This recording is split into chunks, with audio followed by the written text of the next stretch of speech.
Welcome back to the channel guys. कैसे हैं आप लोग? आशा करता हूँ आप लोग अच्छे होंगे। सो फ्रेंड्स, एक नए एसएमई आईपीओ का नोटिफिकेशन आया है। इस वीडियो के अंदर हम उसी आईपीओ का एनालिसिस करेंगे, जानेंगे उस आईपीओ की डिटेल्स के बारे में, कंपनी क्या करती है, क्या बनाती है, सारा कुछ जानेंगे इस वीडियो के अंदर। सो फ्रेंड्स, बने रहिएगा वीडियो में। तो चलिए वीडियो को स्टार्ट करते हैं और मैं लगाता हूँ सबसे पहले आईपीओ वाला स्क्रीन, वहीं पर हम हमारा डिस्कशन को कंटिन्यू करेंगे फ्रेंड्स। सो फ्रेंड्स, ये हम लोग आ गए हमारे आईपीओ वाले स्क्रीन पे। बात करें आईपीओ के नाम की, तो आईपीओ का नाम है वैगन्स लर्निंग लिमिटेड। ये एक एसएमई आईपीओ है फ्रेंड्स। ये आईपीओ ओपन होगा 2 मई के दिन, क्लोज होगा 6 मई 2025 को। फेस वैल्यू है 10 रुपीज़ पर शेयर का। प्राइस बैंड आपको देखने को मिलेगा 78 से 82 रुपीज़ पर शेयर का। लॉट साइज है 1600 शेयर्स का। बात करें आईपीओ के टोटल इशू साइज की, तो वो आपको देखने को मिलेगा 38 करोड़ 8 लैक्स का, जिसमें से 25 करोड़ 26 लाख का फ्रेश इशू है और 13 करोड़ 12 लैक्स का ऑफर फॉर सेल यानी कि ओएफएस है। बीएसई एसईएमई पे आपको इस आईपीओ की लिस्टिंग होते हुए देखने को मिलेगी फ्रेंड्स। अब बात करते हैं अदर इंपॉर्टेंट डेट्स के बारे में। तो सबसे पहले जानते हैं इस आईपीओ की अलॉटमेंट डेट, यानी कि आपने आईपीओ में अप्लाई किया है तो आपको अलॉटमेंट मिला या नहीं मिला, ये पता चलेगा 7 मई 2025 को।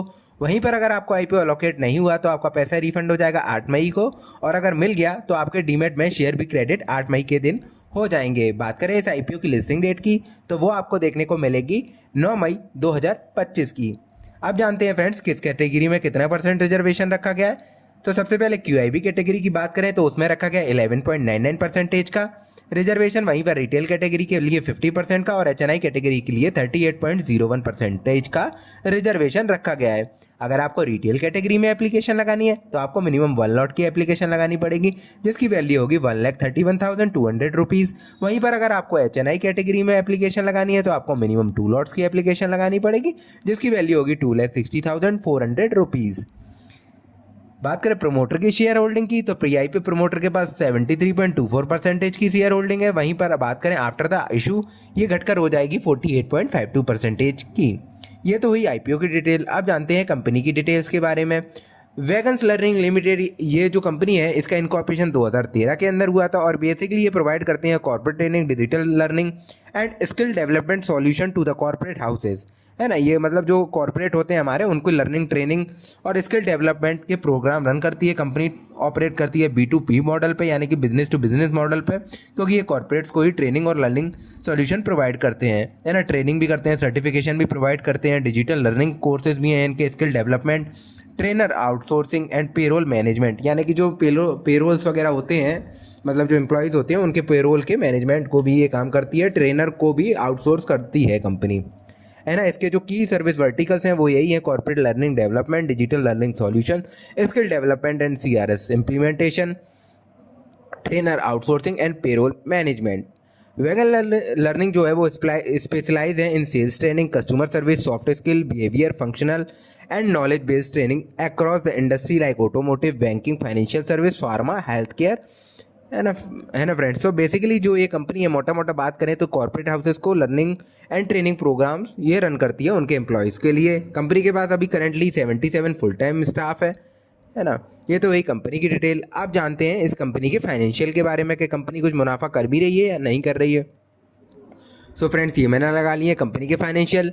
बात करें इन फिगर्स की, तो जो भी फिगर्स आपको स्क्रीन पर दिख रहे हैं वो सारे इन करोड़ हैं। बात करें सबसे पहले एसेट की, तो कंपनी ने काफ़ी अच्छा जंप मारा एसेट के अंदर। 2023 से 2024 में 8 करोड़ 54 लाख से बढ़कर ये 31 मार्च 2024 तक 21 करोड़ 41 लाख के हो गए थे, तो काफ़ी बड़ा जंप है। वहीं पर बात करें रेवेन्यू की, तो रेवेन्यू में भी हमें जंप देखने को मिल रहा है, 16 करोड़ से बढ़कर 33 करोड़ हुए। और लास्ट फाइनेंशियल ईयर 31 दिसंबर, मतलब 3 क्वार्टर के अंदर 33 करोड़ ये ऑलरेडी कर चुके हैं, मतलब बीट कर जाएंगे। वहीं पर बात करें प्रॉफिट आफ्टर टैक्स की, तो उसमें भी 23 से 24 में काफ़ी बड़ा जंप है। 71 लाख से बढ़कर 5 करोड़ 61 लाख हो गया, जो कि अभी लास्ट जो ईयर है, लास्ट फाइनेंशियल ईयर के 3 क्वार्टर में 5 करोड़ 54 लाख कर दिया है। वहीं पर बात करें टोटल बोरोइंग्स की, तो कंपनी की बोरोइंग्स भी जंप करी हैं प्रॉफिट और रेवेन्यू और एसेट के हिसाब से।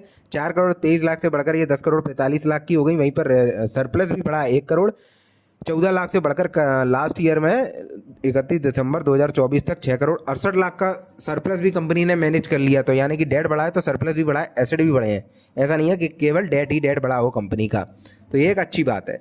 अब जानते हैं अदर केपीआई इंडिकेटर के बारे में। सो ये फ्रेंड्स, ये मैंने लगा लिया other KPI indicator. Debt to equity ratio की बात करें तो 0.31 का है, काफ़ी अच्छा है ना, बहुत नीचे है। वहीं पर मार्जिन की बात करें तो वो भी अच्छा है, 16.81 का है। प्राइस टू बुक वैल्यू थोड़ा सा हाई है, 15.95 का है। वैल्यूएशन की बात करें यानी कि पी रेशियो की, तो वो प्री आईपीओ 18.29 का है और आफ्टर द इशू ये हो जाएगा 17.31 का। ठीक है, थोड़ा सा हायर साइड है फॉर एसएमई आईपीओ, पर ठीक है। सो अब जानते हैं इस आईपीओ की जीएमपी के बारे में।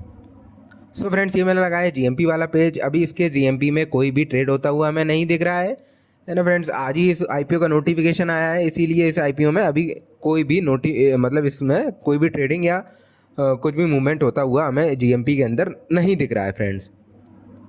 अब आते हैं हमारे फाइनल क्वेश्चन पे। तो देखिए friends, for the listing in purpose as always you can go if the GMP goes above 40%, otherwise please avoid for the listing in purpose. बात करें लॉन्ग टर्म में कंपनी कैसा कर सकती है, तो लॉन्ग टर्म में देखिए ऑफर फॉर सेल है, हल्का फुल्का दे रही है कंपनी ऑफर फॉर सेल, है ना। थोड़ा सा बोरोइंग्स भी बढ़ा है पर एसेट भी बढ़ा है ना। और वहीं पर बात करें प्रॉफिट आफ्टर टैक्स की, तो current year two year basis पे 2000 फाइनेंशियल ईयर 2023 से 2024 में तो बीट ही किया है उसने, और काफ़ी अच्छे मार्जिन से बीट किया है। वहीं पर बात करें करंट जो लास्ट हमारा फाइनेंशियल ईयर निकल गया उसके 3 क्वार्टर में भी कंपनी ने काफ़ी अच्छा परफॉर्म करके दिया है। मार्जिन भी कंपनी का अच्छा है, ठीक ठाक पी रेशियो पे भी कंपनी आ रही है।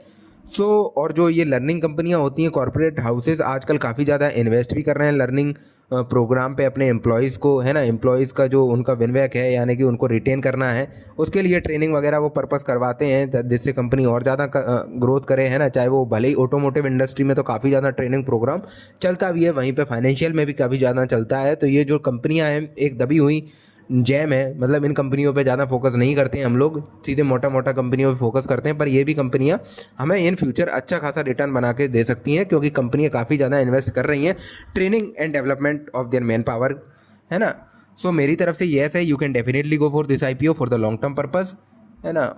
और फ्रेंड, ये सिर्फ मेरा पॉइंट ऑफ व्यू है, ये कोई भी बाय सेल रिकमेंडेशन नहीं है। बाकी आप अपने फाइनेंशियल एडवाइजर से एक बार सलाह जरूर लीजिएगा इस आईपीओ में अप्लाई करने से पहले, है ना। सो फ्रेंड्स, इस वीडियो के अंदर हमने जाना Wagons learning limited SME IPO के बारे में। So that's all for today guys, thanks for watching the video. Please like the video and subscribe to the channel. Thank you.